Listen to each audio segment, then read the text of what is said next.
so great that once exerted, it would leave you completely weak. Alien X is coming. The battle rages within. Well, that was super misleading.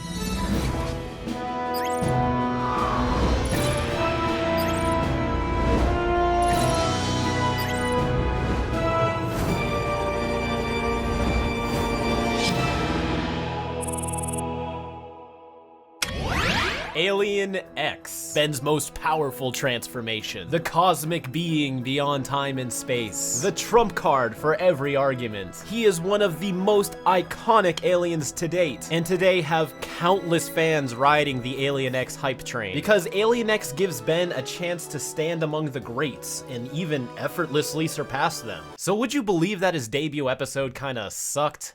Hey everyone, I'm Kuro the Artist, and welcome back to another Ben 10 breakdown. Bear with me through this lengthy intro, because I feel like we gotta build up a lot of background here for you to really get it. Alien Force was advertised as the next continuation of Ben 10, with 10 brand new alien transformations at his disposal. However, only 9 aliens were ever showcased, with the 10th alien kept a secret to build some hype. While the first 9 aliens all got their own secret codes to check out on the website and learn about their powers, one of them mysteriously did not. He appeared on many of the posters, but only as a silhouette. Even in the official opening, when all the aliens were shown, he was just replaced with a silhouette. Now, Classic never did anything like this, so this was already something new. In fact, in Classic, it's implied Ben had already used all 10 of his aliens off-screen by the second episode, whereas Alien Force Ben seems to take things slow, still discovering his transformations one by one throughout the whole season. So at least in canon, it was a huge coincidence that Alien X just so happened to be the only alien he hasn't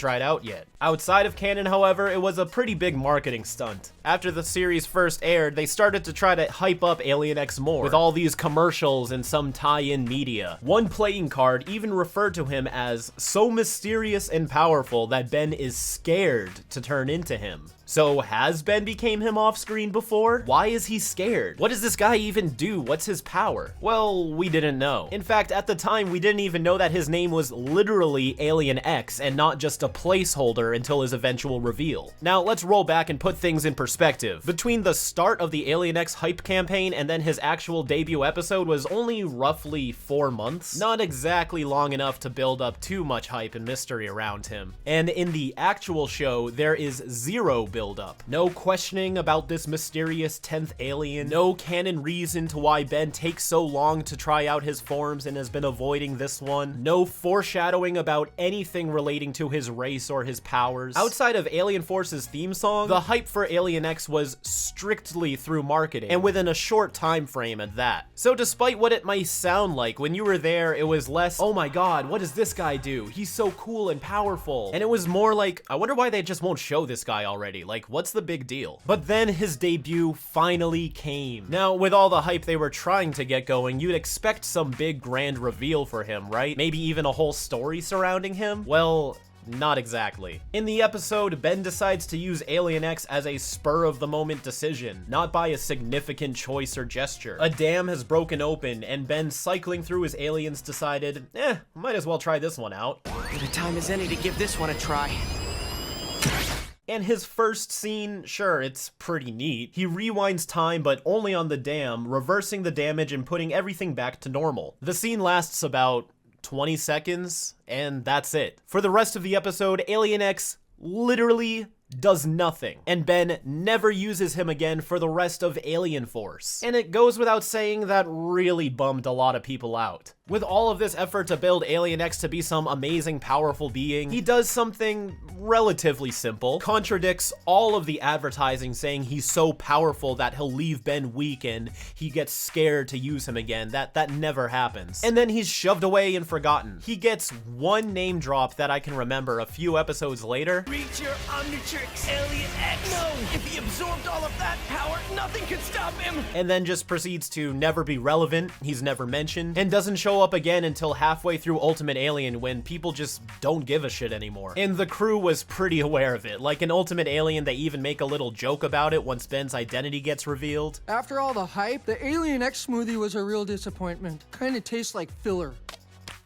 But again, like, how does this kid know? Did Ben use Alien X between this episode and Forge of Creation? We'll never know. And it doesn't matter. And that sucks. Looking back, it's crazy how things are so different now. People really seem to love Alien X. Like, genuinely love him. But I really think a lot of it just comes from him being an edge to throw Ben into the power scaling ring, and not because he's genuinely a cool character. At least, that's what I see. Although, granted, people really did come around to him after a while, including myself. His lore was better developed in Ultimate Alien, and Omniverse gave him a handful of scenes that really did help him live up to his own hype. But right here, at the very core of what all of this hype was supposed to lead up to, it was just really disappointing. And if Ben never uses him again, then like, he's not Ben 10. So let's take a look at where it all began in the Alien Force Season 1 finale. If this is your first breakdown and you're curious about how my rating system works, there's a detailed description down below, along with the link to all of my previous breakdowns. But you can go ahead and watch this one first. I'm sure you'll still like the video. But since this is a Season 1 finale, longtime breakdown fans know that I always wrap these videos up with a seasonal chart segment at the end, so this video is already gonna be pretty freaking long. So let's quickly jump through these updates so we can get to the real discussion.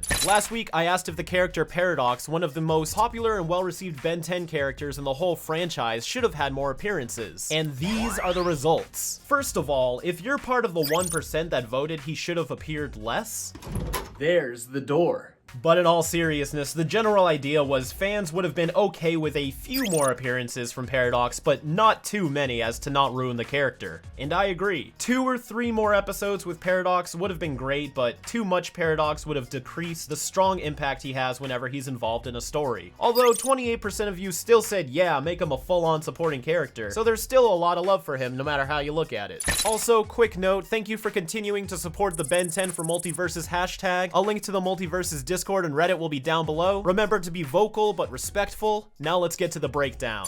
The Season 1 finale, X equals Ben plus 2, great title by the way, was written by Matt Wayne and first aired on August 31st, Hershey's birthday, in 2008. 7-7, a bounty hunter, steals the daughter of an intergalactic dictator and heads to Earth, with the trio hot on his case. Using Alien X, Ben reverses the destruction caused by the battle with 7-7, but finds himself trapped in this form, unable to act, only spectate on what happens from there. Ben's met with great power and great responsibility, but no way to enforce it. Let's see how this goes.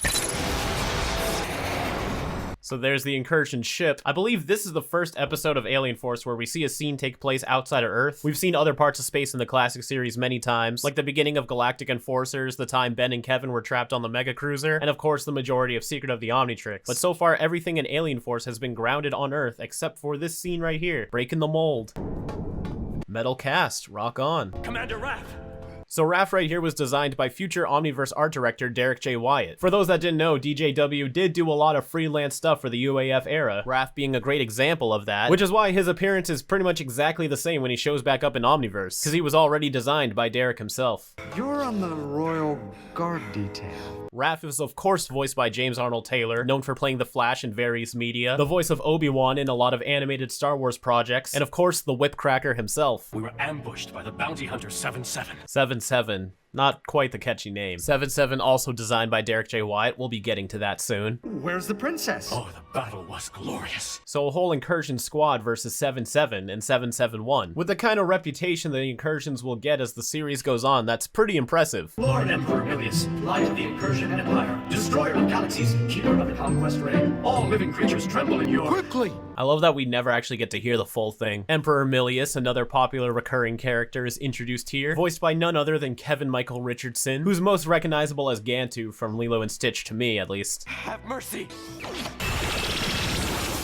The instant death beam. 7-7 of the Empire's enemy. But that could mean anybody, sir. So an enemy of the Incursion Empire hired 7-7 to capture Princess Atea for ransom. Pretty standard so far, but it was actually never revealed who hired 7-7. I don't know if that was a plot they were intending to get back to later, but we end up never knowing. We just know 7-7 was hired by somebody to capture the princess. Could have been anybody. Fix this. Pretty smart of them to reuse the same button animation between these shots. You know, if you already do it once, why do it again? Mr. Smoothie. I wanted to say something about why are they parked at Mr. Smoothie when it's closed in the middle of the night, but you know, I used to do that kind of shit too. Gotta find somewhere to hang. We're going to the lake. We've kind of done the lake, Gwen. Subtle callback to what are little girls made of.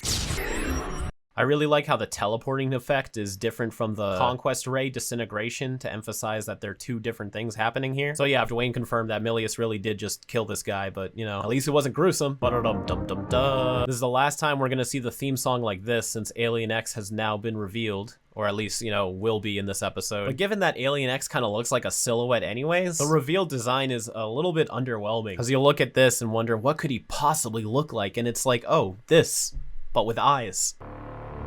The incursions are drawn much larger than they normally are. Either that or I'm misremembering. I always picture them as like short little frog guys, but they look like 10 feet compared to the trio here. Incursion warriors. Yeah, here they're about normal size. Guess it was just that one shot. Weapons down. Sorry, Kevin. Raph. 7-7 snatched a little girl. Like that guy 6'6" we used to fight? Yeah, 7-7 doesn't really roll off the tongue. It's a lot harder to say. In fact, I think this was like the first thing I remembering from way back when I first saw these episodes where I was like, that's genuinely a pretty dumb name, because 6-6 himself has already had quite a bit of a history. Originally, he was an android, so he was unique off the bat, built to be what he is. Then it was revealed he was a species, but a mutant of his species, and his armor came from an assassin that he gutted and wore as his own suit of armor. And the name 6-6 was named after the kind of pistols that he carried. But then 7-7 shows up and throws all of that out the window. It turns out that all the Sotaragians look like that and wear this type of armor. I don't know, I don't understand why it wasn't just 6-6 himself. Just bring him back. People of Earth, return Princess Atea to me before I blow your planet. Could track him. If this was hers. She's come a long way so far. Beginning of season 1, this was something new to her. Now it's something that she can just pull off whenever.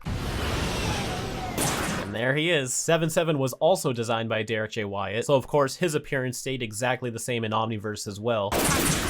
And we get our first look at Atea, another Derek design, although she does change drastically by the time Omniverse rolls around. So 7-7 isn't just shooting out lasers, he's shooting out these little spiral discs. It's kind of cool, never noticed that before.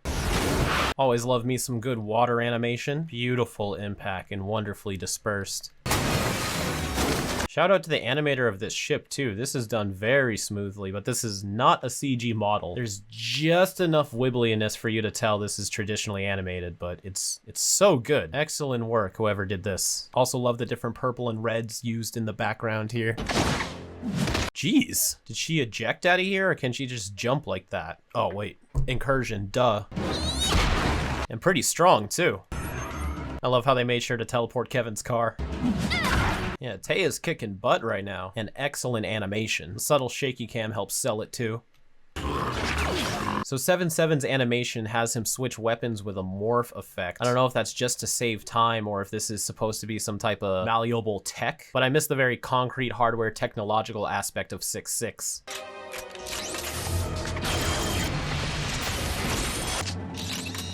I do really like Atea's design here too. Omniverse definitely gives her an upgrade, but this ain't bad. Wow, way to miss every single shot, 7-7. She's not even moving.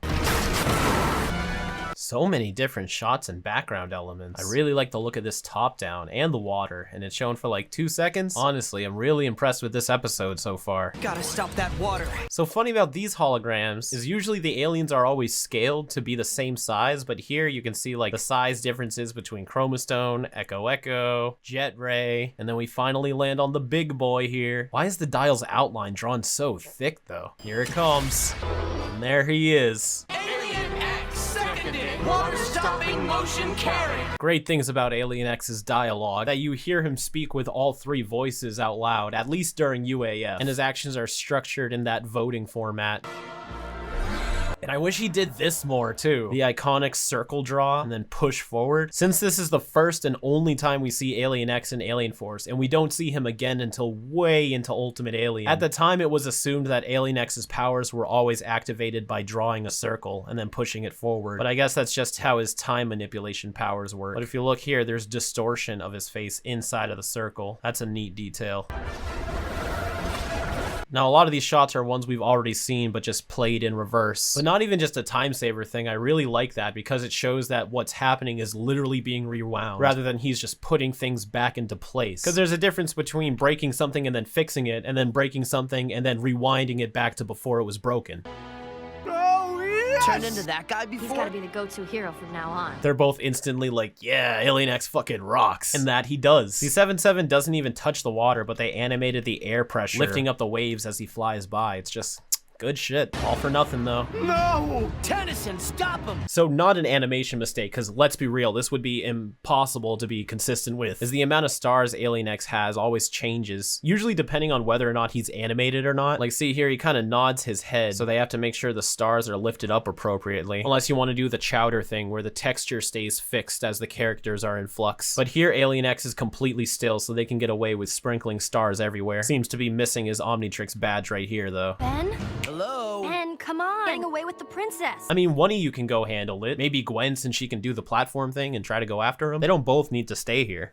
This is awesome! You are one of 3. Such an iconic shot here. Ben floating in Alien X's mind space as we're introduced to Bellicus and Serena. I think Derek did some passes for their heads as well, but Serena does get a makeover during Omniverse, whereas Bellicus stays pretty much the same. Not gonna lie, I prefer Alien Force Serena here. She's much more like a mask. I'm not a fan in Omniverse when they just drew the typical nose on her and gave her eyelashes and stuff like that. Let's move! Where does he think he's going? Actually, that begs the question, if he can just keep going forward, is the mind space infinite? Will he eventually get so far away from Bellicus and Serena he won't see them anymore? Or will he just Pac-Man and end up behind them after, you know, going through some sort of loop? We are one of the most powerful beings in the universe. One of them as in there's more Celestial Sapiens, or one of them as in Celestial Sapiens and then all the other cosmic species? Could go either way. Because we are the most deliberative. Also to note that Bellicus, at least in this episode, is voiced by the great Kevin Conroy, who's famous for playing some type of cat or something, I don't know. And Serena over here is Vicki Lewis. Now, both Bellicus and Serena both have 3 sets of voice actors. I guess it's just hard to get that type of consistency with such popular actors, but also such rare appearances of Alien X. But they all more or less sound the same. But with this episode, you could definitely hear the Conroy in Bellicus's voice. Love and compassion. Rage and aggression. Locked in eternal argument. You're supposed to be the voice of reason. I want to know what happened to my friends. Motion carry. That was easy. Also goes to show how Alien X is very compatible with very vague instructions. I went into it a little bit more in my very old Alien X video, which I've been considering remaking just because the old one's kind of but it's not like Ben said specifically, like, I want you to open a portal to show me how my friends are doing, as if we were watching them on some sort of monitor. He just says, I want to know what happens to my friends, and they do this. Like, I mean, for all we know, they could have just downloaded the knowledge into Ben's mind, and that'd be that. So it's cool how it's not like a genie where you have to be so specific, or else, you know, there's gonna be some type of backfire. With Alien X, you just know. It can fill in the gaps and get you what you need to do, which is a huge buff if I'd say so. He hasn't moved since he fixed the dam. Time passes differently based on how Alien X wants. Whereas Ben, the second that he became Alien X, had a transformation name for him, was already introduced to Bellicus and Serena off screen, and figured out what to do to save the dam, all arguably instantly. Whereas since then, now everything's happening in real time, where the amount of time that passes in Alien X's mindset is also what's passing in the real world. He's warm. Maybe he's resting. He's warm. That's interesting. I can still track the princess. Ooh, not many times we see focus filters in Alien Force. At least, not yet.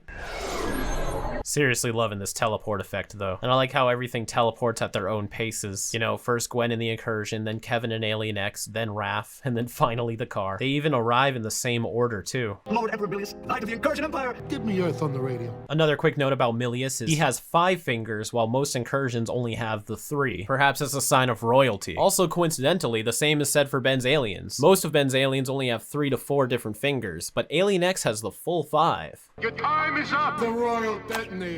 So the button he has on his throne is the one that just does the disintegrator directly in front of him. But for the Great Conquest Ray, he has the special handheld device. Kinda looks like an Annihilarg, if you think about it. Of course not. Conquest Ray did fine. That is Pluto. So since pressing the button, the Conquest Ray took about 10 seconds to reach Pluto before blowing it up. And right now they're orbiting Earth. So between Earth and Pluto, the ray traveled about 3.2 billion miles in the span of about 10 seconds and was strong enough to blow up the planet in one hit. Like, that's obliterated. Now that is quite the conquest ray. You know, the way Ben is framed in the shot right now, it's like he's there. In fact, there's even light reflecting onto him based on the colors and shadows. Maybe his mind space isn't a pocket dimension, but it's in fact out in space, but, you know, borrowing from DC, vibrating at a different frequency, so they're not actually there. Either that or, you know, they just got a really bright screen for Ben to look at. Make a decision here. You're not finished deliberating. I need to help now. It's interesting that he still has the Omnitrix inside of Alien X because he's already transformed. Makes you wonder how much of any of this is even like real. Perhaps this is just an avatar representation of Ben. And it's not like Ben's literally there wearing a jacket with an Omnitrix. I like to think that if Ben took the time to train with Alien X, eventually he probably would have looked like a floating mask too. Alien X doesn't do anything until it's put to a vote. Also worth noting how confidently Bellicus and Serena refer to themselves as Alien X, because you'd think Ben would have come up with the name, and then are they like respecting him enough to agree with it? Or were they already called Alien X before Ben showed up here? Would have been very interesting to see that first scene of Ben meeting Bellicus and Serena when they were figuring out what to do with the dam. I get for pacing reasons it's best to just skip over that, so I'm not saying it should have been included, it just would be neat to see. Maybe in a flashback in another episode somehow. Until you showed up, Alien X was always in a deadlock. Yeah, see, they just keep calling themselves that. Is that just for Ben? Is that for Ben's benefit? Maybe I'm looking too much into it. It makes you wonder. How could we ever let you go? You're never changing back. Because Alien X is always advertised with like having these big weaknesses. Because Alien X was always hyped as being so powerful, but also having an immense drawback. But the drawback is only really like Bellicus and Serena being pushy. It's not like there's any side effects for Ben doing whatever Alien X does. Like no monkey paw rules or hidden loopholes and such. It's just if Ben uses Alien X, there's a chance that Bellicus and Serena can just latch onto him and never let go. So it's less about the power being a drawback and more the personalities themselves. It's kind of a cool exchange. It balances the power out very nicely. How Ben can do literally anything as long as he can convince the other personalities to agree. So 7-7 there just sounds like a bunch of growling. 6-6 spoke with, not understandable, but it's pretty clear that he was using a language. Whereas these just sound like various grunts and whatnot. Less wordy and more wild mutt. That is one big ransom he's after. See, we don't even get to find out what the ransom is. It would be nice to know, like, why 7-7 is targeting Atea. Have the funds transmitted. The funds. So is it just money? Because there's got to be easier ways to get that kind of money. Like, why would you go after a dictator and his army just for money? It's got to be some type of power play, because otherwise they could just go rob the bank or whatever. I mean, the Vreedles can rob the Intergalactic Bank. So, you know, it's not exactly hard. As soon as the princess comes home, we're done. You think so? Seize the prisoners! Yeah, they're all acting pretty dumb right now. They're very clearly not the antagonists here. Milius is just going at them for no reason. Although this is one of the rare times where the kind of material has a different effect on Kevin, rather than just giving him durability and strength. By absorbing the rubber, it makes him much bouncier. And boom. I love seeing that. Although he is a little bit challenging to see, but you know, we'll let this slide. Vote on saving the world. That's new business, kid. We still got old business from before you showed up. Are Serena and Bellicus conscious when Ben is not Alien X? Wouldn't exactly be unheard of. I mean, Zaskare retained his consciousness, even at moments when Ben was not Ghost Freak. Big Chill's personality was able to overwhelm Ben in his human and aerophibian form, you know, forcing Jet Ray to turn to Big Chill. And the Ultimates came alive. But you know, this is pretty different. Like, these are like two, I guess you could say, independent beings inside of Alien X's mind that I guess are still active whether Ben uses Alien X or not. And unlike Ben's other aliens where the transformation is pretty much created once Ben either scans or transforms into the being for whatever, Alien X has somehow been around since before Ben. And I'm talking way before Ben. Like, listen to this. I would like to vote on tabled motion number 80,000,003 to save the dinosaurs from extinction. See, so for that to be possible, Alien X must have been around for like millions of years. Is the celestial sapien that Azimuth got the sample from somehow connected to this version of Alien X? Or because Alien X exists outside of time, even though Ben transforming into Alien X in this episode is the moment he was created, Bellicus and Serena's consciousness were projected throughout the entire time stream. It's like the more we learn about Alien X, the more questions get raised. We teleport the incursions a billion light years away. No. Disable the conquest ray? Hold up, if I was Ben, I would ask them why they're saying no. Like, why is that a bad idea? Why does it matter? No. Same with that. Did you ever decide anything before? I was gonna say, these two do not have any common sense, but then again, they were literally missing their voice of reason. Do they just not want to do anything? Does it make them exhausted? Does it cost them power? Is there a limit to their energy? It's like, they could do everything Ben just said, and they just won't. Why? Are y'all just being lazy? Can't the Emperor just take his daughter and leave Earth out of it? Kevin is much more visible here than he was earlier. They don't enslave you, they wipe you out. Yeah, okay, Kevin's back to being dark as fuck again. It's funny how they still have Ben just shoved in the back of the trunk there. I haven't shouted out some good smoke animation in a few breakdowns. This one's nice. The direction of the wind gust pushing up is a great shape, but once the initial impact is done, look, it disperses and becomes much more puffy and cloudy. Hold on, I'm gonna see if I could brighten this up, because I gotta see if he's really like a legit circle right now. Yeah, arms crossed, and he's so spherical right now. He's like an egg. Boing. This kind of counts as like the move he learns in season 3 where he can shapeshift his body, right? Because this is literally a sphere that's like stretching around and bouncing that he's doing. He's never done anything like this before. That was a great move. I like Rubber Kevin. Burning rubber. Oh, right. Incursions are super sensitive to smells. Is that a frog thing, or did they just make that up for incursions? Well, yeah, in a way, I guess. This is also a really cool shot of Gwen.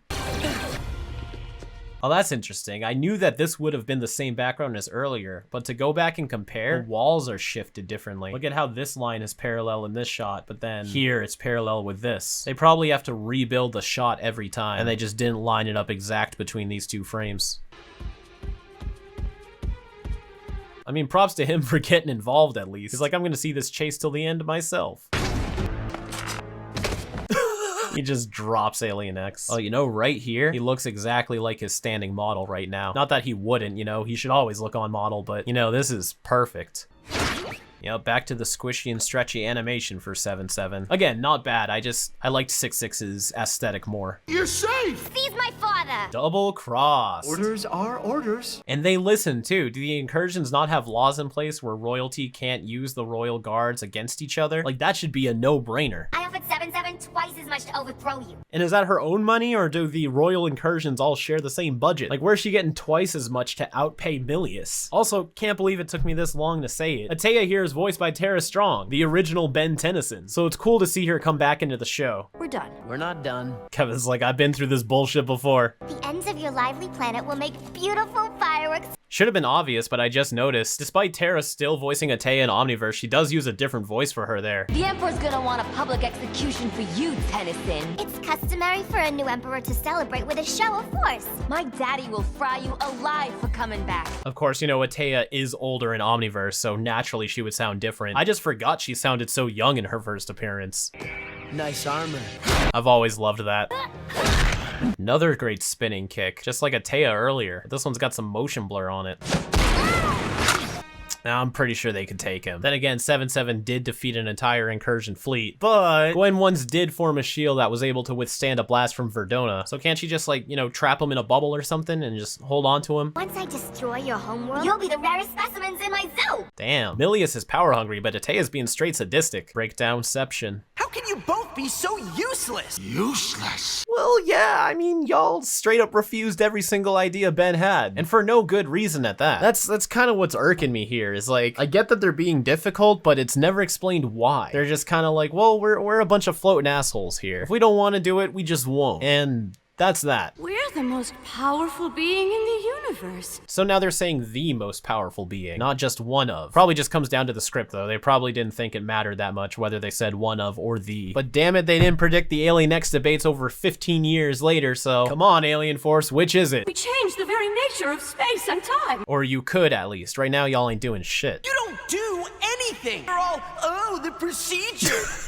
I love how Ben's literally just making all the same points I am. Honestly, I don't rewatch this episode a lot, so I don't really remember like the smaller moments like this. But I'm glad that they're being aware of how irrational Bellicus and Serena are, and they're using Ben to call them out in the episode, because it's like, yeah, y'all are all talk, no game.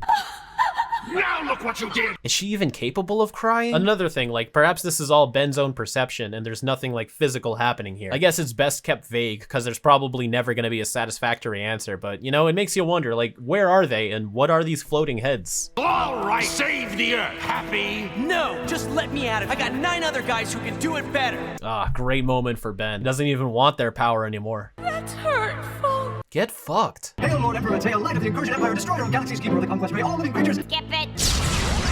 Whoop! fire. Yes, my boy. Oh yeah, this just reminded me. This is the season 1 finale. It's probably why it's all dramatic and whatnot. Where's this smoke coming from, though? Blowing up the world's for big kids only. Yeah, such a badass shot. Although I do wish they animated him pushing through the bars properly instead of using this warp effect. Because there's times where it doesn't work. Like you see right here, you can see his face is kind of shrunk in there. I don't know, it happens too quick for it to matter, but even in motion, it is kind of funky. Blowing up the world's for big kids. Still super badass though. Yeah, that definitely didn't hit anybody who was standing behind him. What? He's like, oh god, I need to go fix my mascara real quick. So what if your armor is broken, dude? Get back out there. You just made 3 paychecks in less than an hour. No one gives a shit what you look like. Oh, right. I don't smell that bad. Come on, take a shower, Ben. Fun's over. Imagine pointing a gun at your own daughter. Then again, she was gonna have him thrown in a dungeon, so, you know, family trouble. Guess I shouldn't judge. We all been there with our own weird interactions. He got in front and behind them, but somehow they didn't burn. Put her in stasis jail with her mother. God. Hail, Lord Emperor Millie. Silence, ref. We're done. Really? It's a funny moment, but it actually is pretty smart for Gwen to snatch it while they have a second, even though it's no longer an issue. This transformation effect is pretty different. You already start seeing Ben materialize before Swampfire's fully engulfed, and instead of the bubbles overlaying on top of them, it takes the shape of Swampfire and dematerializes him from there. Yeah, it's slightly different, but you can tell. No way am I ever becoming Alien X again. Well, wait 49 episodes and we'll see. Powerful transformation ever, but it isn't worth the price. I disagree. Again, the only weakness is the fact that you have to get used to debating with Bellicus and Serena. I've said this a few times on streams and whatnot, but if I was Ben, whenever the world wasn't in danger or you know you have an off day, I would turn into Alien X and just talk to them, you know, really get used to them. He's already been shown to practice many times with his other aliens. He might as well start practicing with Alien X. But hey, it is what it is.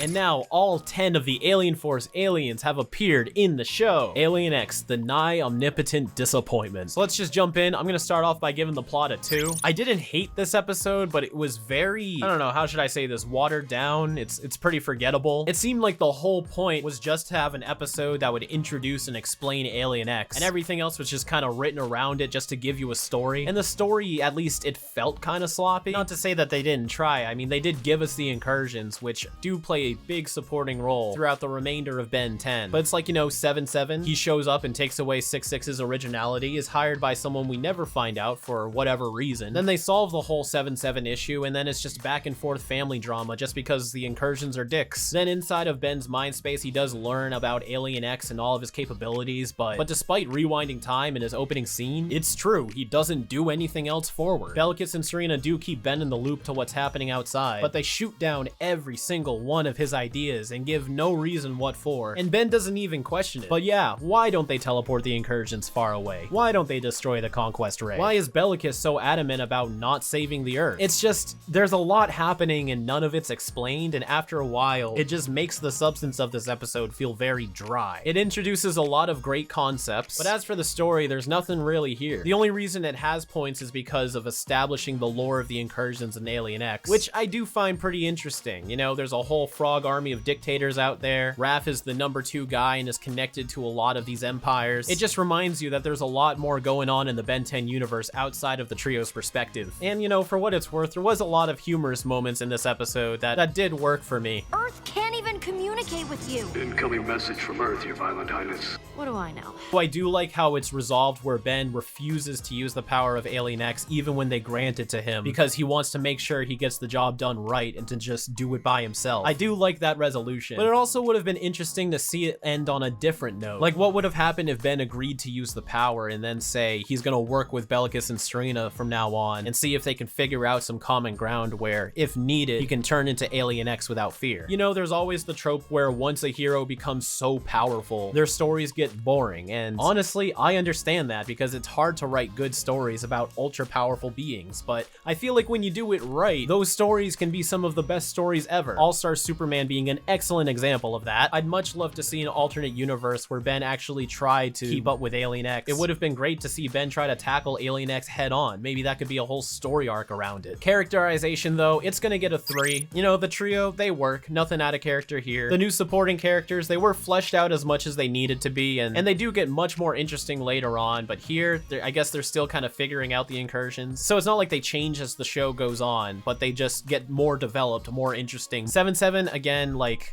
I don't get it. They should have just used 6-6. And while Bellicus and Serena were interesting, again, the irrationality of them just really rubs me the wrong way. It's really hard for you to care about them when they spend most of their time just being like, yeah, fuck the Earth, but whatever. Yeah, 3. Visuals, it's also gonna get a 3. Now, I did want to rank it higher, but let's be real here. There was a lot of just standing around and talking in gray and purple corridors. All of the Earth backgrounds were fantastic, and you know, this episode did have some stellar animation when something was happening. A good episode isn't all about the action, but in this specific category, the visuals, it was pretty uneventful. Compared to Paradox, another episode that's objectively a lot of standing around with conversations, they at least kept things visibly interesting. But I do dig all the designs Derek did for this episode. It's nice to know that he was involved pretty early on. And while Alien X's true appearance was a bit underwhelming, when you think about it, like, what else is he gonna look like? And it does kind of grow on me too. I do like the cosmic look to him, but it's just, you know, seeing a silhouette for a full season and then revealing he just looks like a silhouette with eyes. I don't know. The added hype made it seem like more of a letdown. Importance,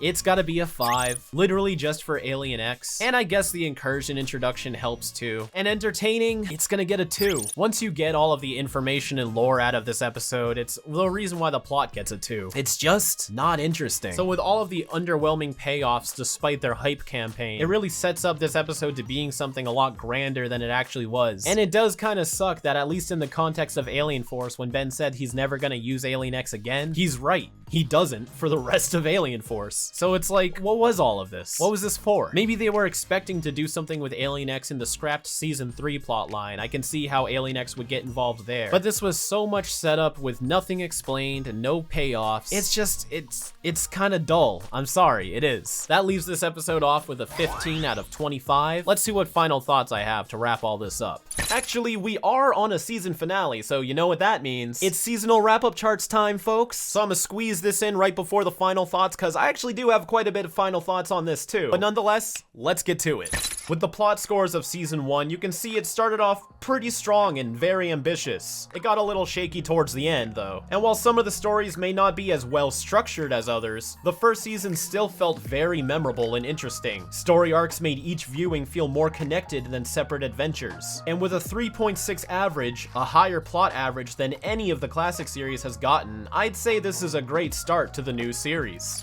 Just from a quick glance, you can see that characterization is where Alien Force shines significantly, in no small part to the new team of writers led by the maestro himself. The extra care put into the characters above anything else gives all these episodes an extra layer that the classic series never achieved. Granted, Alien Force had the benefit of focusing on a story arc, which classic did not, making it harder for classic to have the character growth that Alien Force does. But in this first season, these characters have never felt more human, relatable, and consistent. A well-deserved 4.4 average. One of the weakest parts of Alien Force was unfortunately the visuals. Now, the animation itself was usually stellar more often than not, but there really wasn't a lot going on in each episode to show that off. The dark atmosphere of the series sets the tone, but leaves a lot to be desired for what's on screen. The designs are nice, but arguably a step down from the creativity the classic series had. It's known that the Alien Force crew was asked to slim down their visuals for better action figure production, but regardless of the reasoning, the series suffered for it, with the highest visual average from classic being season 3 as a 4.8. Ben 10 may never reach these heights in visuals again, at least for now. Now, this is certainly a sight to see. When Alien Force wanted to focus on story arcs, they really pulled through. Now, if you watched each breakdown so far, you'll know there was a lot of back and forth I had when deciding if this many episodes really deserve a solid 5. But honestly, I still stand by this. Every episode that has a 5 here is unquestionably unskippable. Alien Force Season 1 sets up a lot of stories, characters, and lore that will ripple throughout the next 14 seasons, so proper introductions are certainly needed. With a 4.4 average, the highest important score of the franchise so far, the shape of the chart speaks for itself. a massive win. Entertainment gives a true testament to the results of Alien Force's new direction. Despite the high praise most of the categories give it, Alien Force managed to get the lowest average score of the franchise so far. Despite the strong characters, connected plots, and new developments, it was at the sacrifice of a lot of the charm that the classic series was built on. And it's the kind of show you really need to be on board to appreciate, or else you're not gonna have as much fun as a classic series episode. While Alien Force Season 1 has a reputation for having some of the best writing of the whole series, if it's not your cup of tea, none of that even matters. As for the total, Alien Force leaves us at a 19.6 for our seasonal wrap-up average, the current highest total for a season so far. It should be no surprise. With the fond memories and passion fans have for these episodes, they still hold up today. Alien Force took a big leap, leaning more towards the grounded, mystery vibe, and it pays off nicely. Alan and Paradox's introductory episodes even managed to get a perfect 25. And as those are some of the best episodes to rewatch and still have a good time, this gives me more confidence in my breakdown scoring method. Unfortunately though, unlike Classic, this season wasn't able to end on a bang, but it still keeps you interested enough to find out what happens in Season 2. We last left the hero time counter in these charts at a 7, but it's now at a 14, although a few of these came from the films, which aren't documented on these charts, but from the series itself, we got about 4 hero times this season. Not as many as we might have liked, but it's still more than the second and third of Classic. We only managed to snag 1 mistransformation, bringing the counter up to a 43, but this is a counter I'm alright with rarely getting any use. And finally, the introduction to our new counter, we have had a 4 recorded accidents with Kevin's car. Maybe not as much as you'd expect, but 4 is still a lot given there's only 13 episodes so far, and we all know that these numbers will skyrocket pretty soon. That's about it for these charts. Now let's finish off the video. Alright, so you might have noticed I've really tried cutting back on pointing out all these different errors I notice in the breakdowns, because these are supposed to be general, unscripted discussions of the episodes and not like a specific animation critique. But there's one error I noticed while I was editing that I can't just not shout out, and it's in Alien X's first scene. You see him standing here up on this little walkway that Ben was at when he first transformed into him, but then literally the very next shot of him has him facing forward with a completely different background. It's actually the background of where Alien X ended up after he reversed all the damage, so part of me thinks that maybe this was an editing error and the scene played out differently, but you're actually able to see the storyboards for this scene over on the Ben 10 wiki, and yeah, this is the sequence it's supposed to happen in. Alien X! Seconded! Water-stopping motion carry! So randomly swapping to having these rocks in the background in a shot where he's always facing forward, so it's not even like it's a different angle, really makes you wonder what happened to go through with that decision. Also, this has no evidence, just my own opinion. When I really listen to Alien X's dialogue, it doesn't sound like Ben, Bellicus, and Serena talking. It sounds like Yuri Lowenthal using 2 different voices and Ashley Johnson, the voice of Gwen, doing these lines. Listen really closely. Alien X! Seconded! Water-stopping motion carry! Alien X! Seconded! Water-stopping motion carry!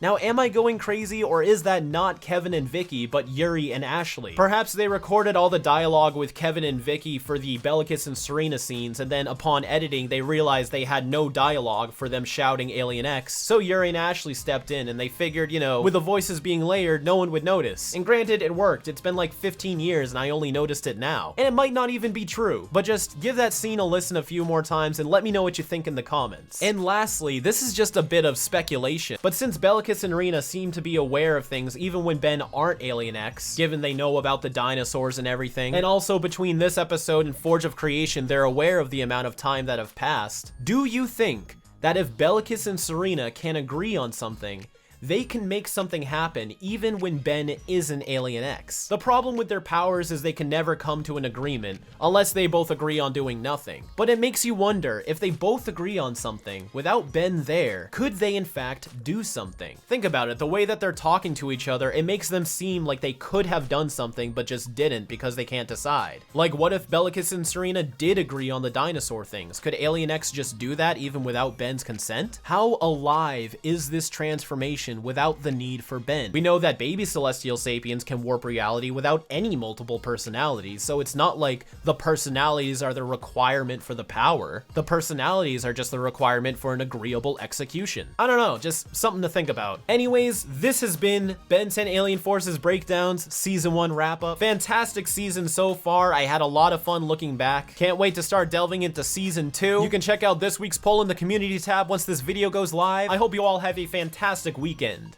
And as always, keep it fizzy.